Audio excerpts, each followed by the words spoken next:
Water makes up 70 to 90% of the human body, including 95% of blood plasma.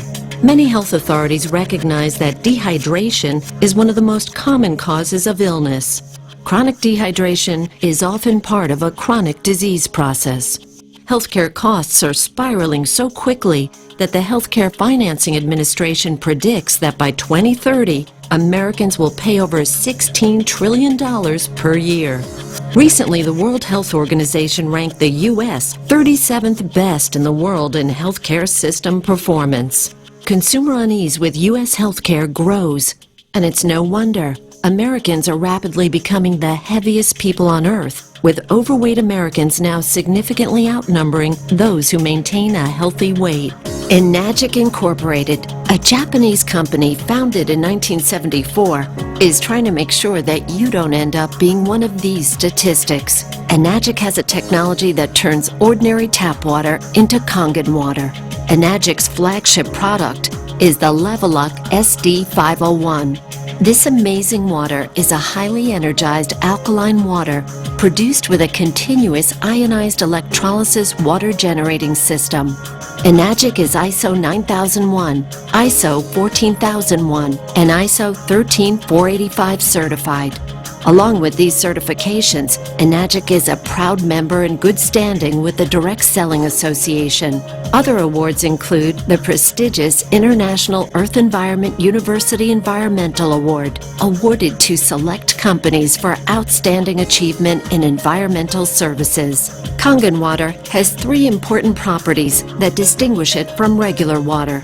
These properties are the antioxidant value, alkalinity, and microclustering property. In the next few minutes, you will learn about each of these properties, as well as other important benefits to having an Enagic ionizer in your home. Oxidation is the rust on a pipe or the breakdown that occurs when you cut an apple and it turns brown. Antioxidants slow down or stop that process and are found in many fruits and vegetables from Mother Nature. The Japanese call this Kangen water. Kangen translates to return to origin. This antioxidant property of Kangen water can be measured with an ORP meter. This digital meter measures the oxidation reduction potential. A positive reading means it is oxidizing, whereas a negative reading means it is not oxidizing or an antioxidant. Let's look at the ORP values of some of the most popular beverages on the market today and compare them along with Kangen water. I'll go ahead and clean that off now. And when we get our first one, let's go ahead and see what that reading is right there. We've got about a positive 363. We'll go ahead and go into the next one here. Let's get that all cleaned off. Bring that right there. And let's see, what are we getting there for a reading?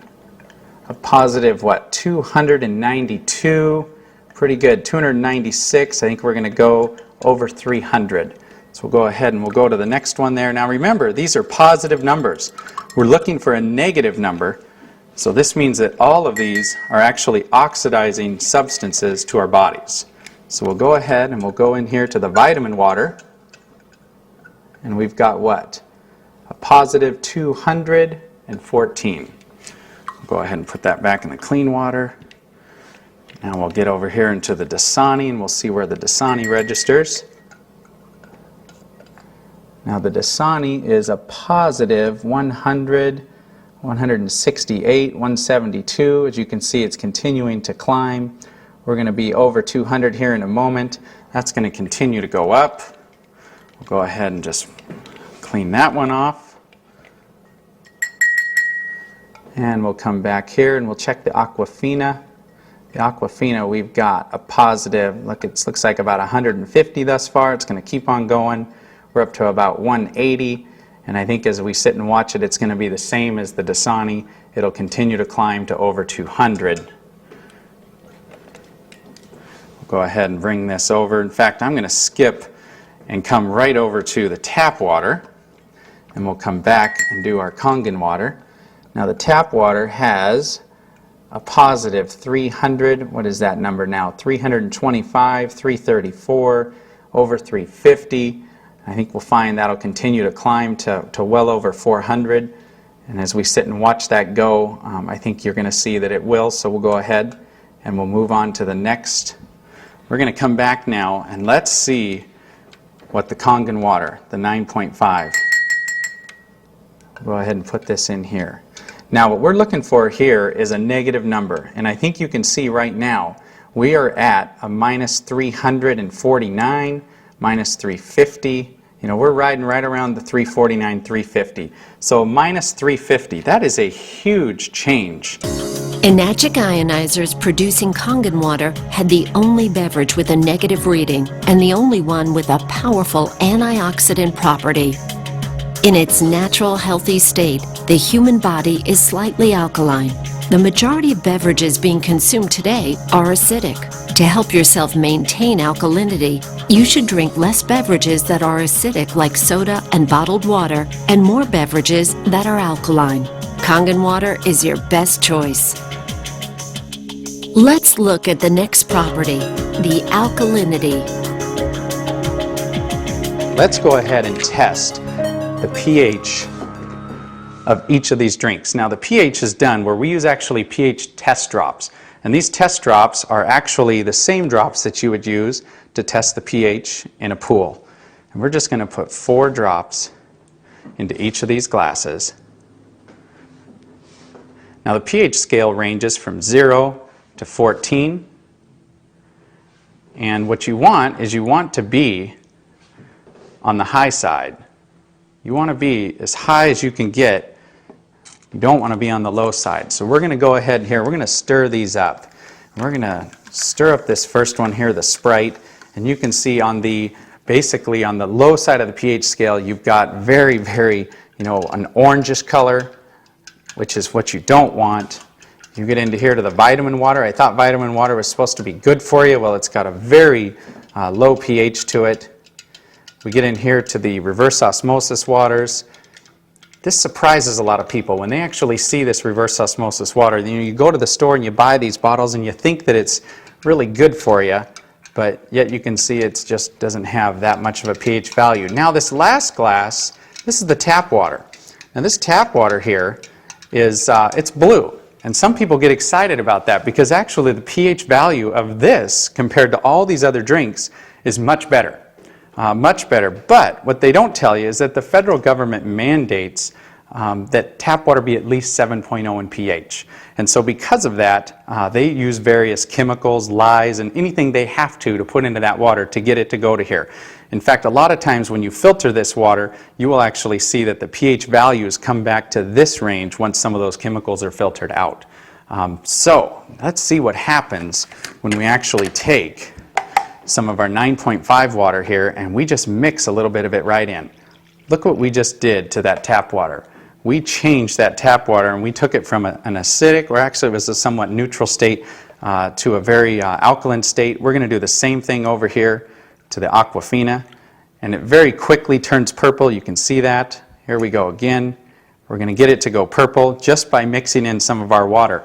Now these other 3 over here, I actually want to go ahead and use our water, our 9.5 water, and I'm going to pour it directly in. Now watch what happens when we do this. Isn't that amazing? We're not getting any color change at all. In fact, if I go over here, we're not going to get any color change in either of these drinks. They are so acidic that it's actually going to take anywhere from 25, 30 cups of our water, of 9.5 pH water, when we mix it into these other waters, or these other drinks, to actually get it to go neutral. In fact, I'm going to show you that because this is so potent. I mean, look at this soda here. This soda is so potent that if we just take a tiny bit and put it right into one of these cups, it immediately takes away the alkalinity of these. I mean, take a look at that. It is just, it's absolutely gone. And so very, very quickly you can take an alkaline substance and turn it into a very acidic substance. The body has a truly remarkable and complicated water regulating system that rations water when it's in short supply, until it receives unmistakable signals that it has access to an adequate supply. The problem is that some organs, like the brain, are higher on the priority list for water than others. Symptoms are the result of stressed organs that are dehydrated. This is much the same type of signal your car would give if the cooling system were overheating while climbing a steep hill. In both cases, if proper measures are not taken, a breakdown can occur. When asked how much water they drink each day, most people answer, "Not enough." We know that we should drink more water, but most of us don't make it a high enough priority. In fact, many people are confused as to how much water a person is supposed to drink. Most doctors will tell you that we should drink 8 8-ounce glasses of water per day. But is it a one-size-fits-all answer? Common sense would indicate that a 250-pound person would need more water to maintain their 75% hydration level than a 125-pound person. And what about someone who is very physically active or someone who works in a hot climate versus a person that is sedentary and perhaps stays indoors the majority of the time? Researchers have discovered that the most consistent trait of long-lived clusters of healthy people on the planet is the water that they drink. In his book, The Water Puzzle and the Hexagonal Key, Mu Shixan, PhD and one of the foremost water authorities in the world, states, hexagonal water is energetically more powerful. It is the obvious biological choice. Kangen water has some of the same properties as hexagonal water. A regular water cluster does not absorb as quickly or as easily as a smaller Kangen water cluster. Kangen water is more readily absorbed by the body and allows for better hydration.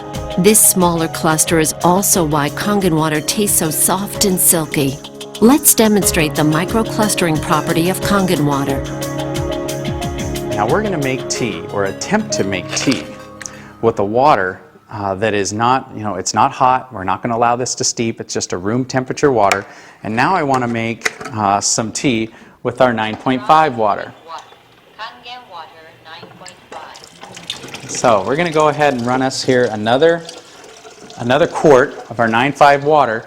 We're going to give that first tea just a little bit of time. We're going to let it attempt to make tea from that reverse osmosis water. Remember what we talked about. Reverse osmosis water is what the Japanese call a dead water. It doesn't have any minerals in it at all. And in fact, when you put that water into your body, it can actually deprive your body of some of the essential minerals and nutrients that it has in it, because water, like anything, will balance itself out when it goes into your body. So now we'll just go ahead and take this cup here, and we're going to pour a cup of tea with our water. And I think you already see what is happening here. We have got tea. What I want to do is I want to give this one a little spin. We'll give this one just a little spin here. We'll just stop. Look at that.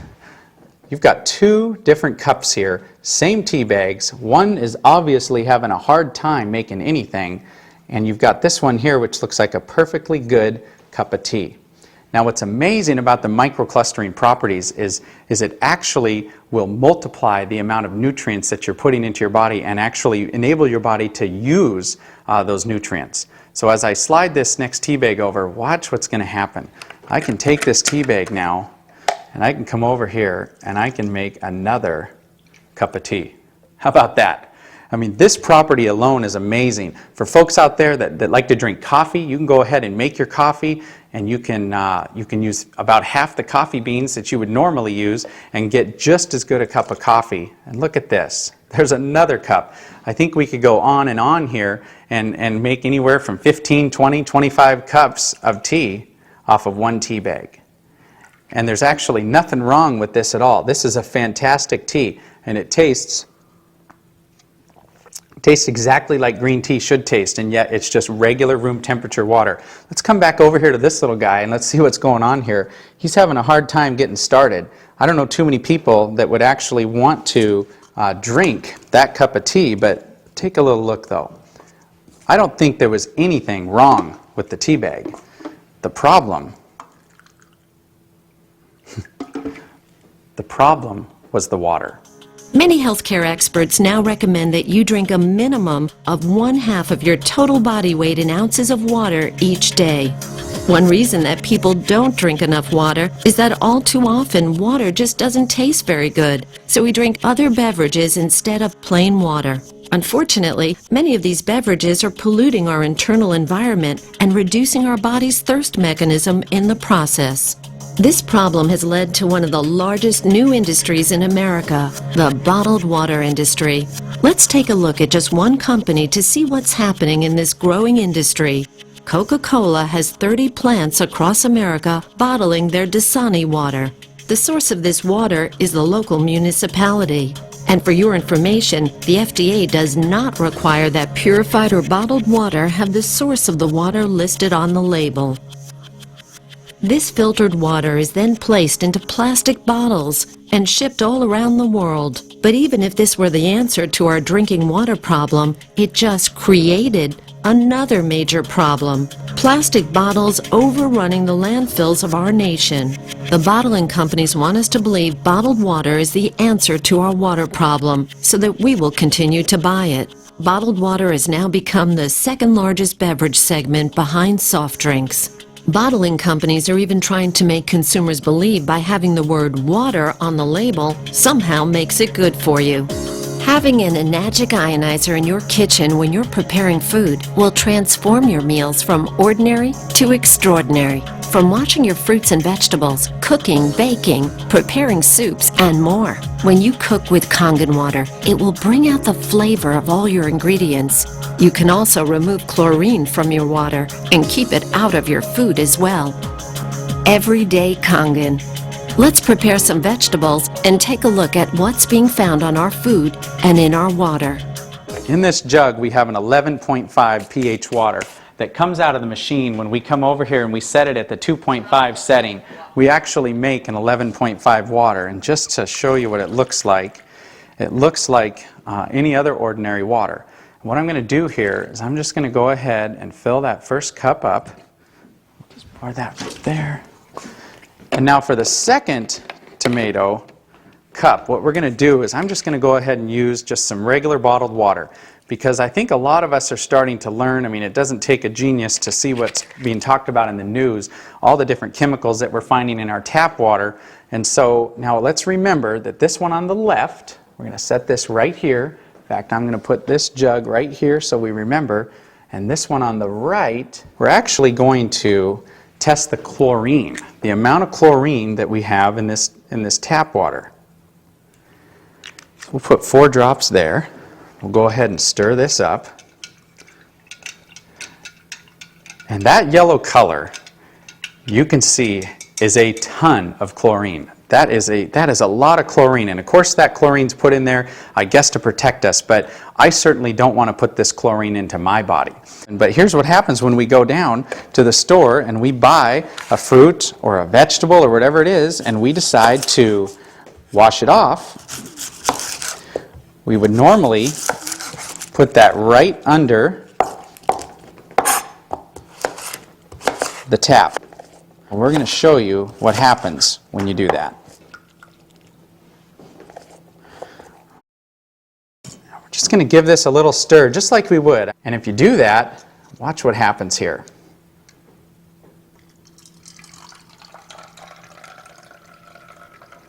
As we pour this out, take a look.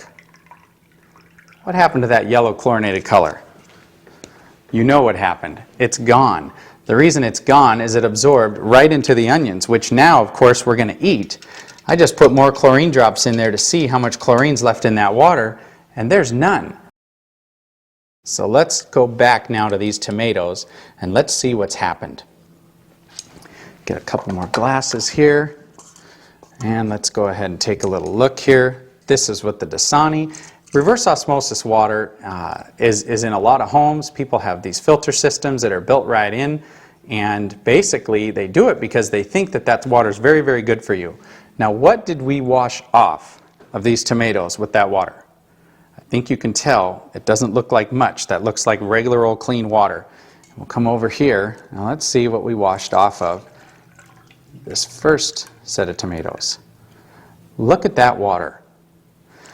That yellow color right there represents the pollutants that we actually have that are on those tomatoes. Typically, you would actually eat these, and if you were to taste the difference between the two, you will not want to eat these tomatoes. I think everybody knows that as you mix water and oil, they don't mix. Just like we've been taught in school, everything we've ever been taught, that's exactly what happens is they don't mix. The oil just floats right to the top. But what's pretty amazing about our water is that you've got, we'll take some more of this 11.5 water. This water has cleaning powers that are so amazing that you can actually, when it comes to cleaning those tomatoes, as we saw, it took everything off of those tomatoes. Most of the herbicides and pesticides today are oil-based. So anything that they're putting onto our foods, they make it oil-based so it doesn't wash off when it rains. It makes sense. But when we take our 11.5 water now and we actually pour this into olive oil, look what just happened. That is completely emulsified right in the cup.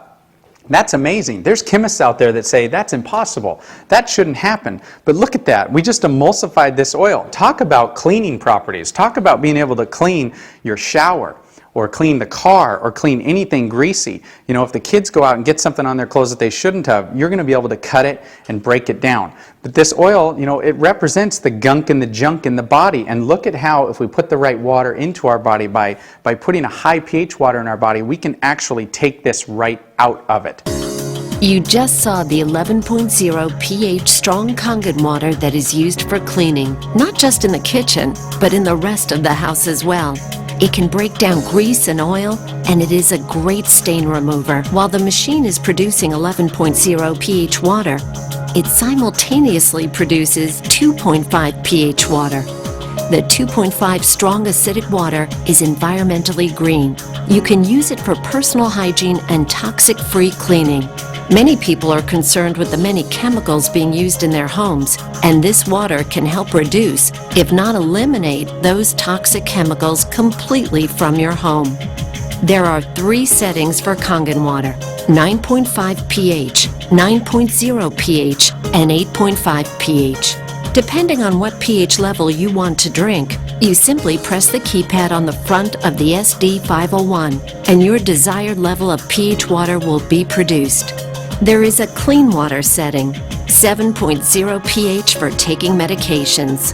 The beauty water setting produces a water for skincare, bathing, and numerous other personal hygiene uses. With an SD501 on your counter or hidden under your sink with the under-counter model, you'll be amazed at how many chemicals you can remove from your home. You will be able to consume Kangen water on a daily basis and help the environment by no longer drinking bottled water. Make your home a cleaner and safer place to live. Change your water. Change your life. Start drinking and using Kangen water and experience the difference for yourself.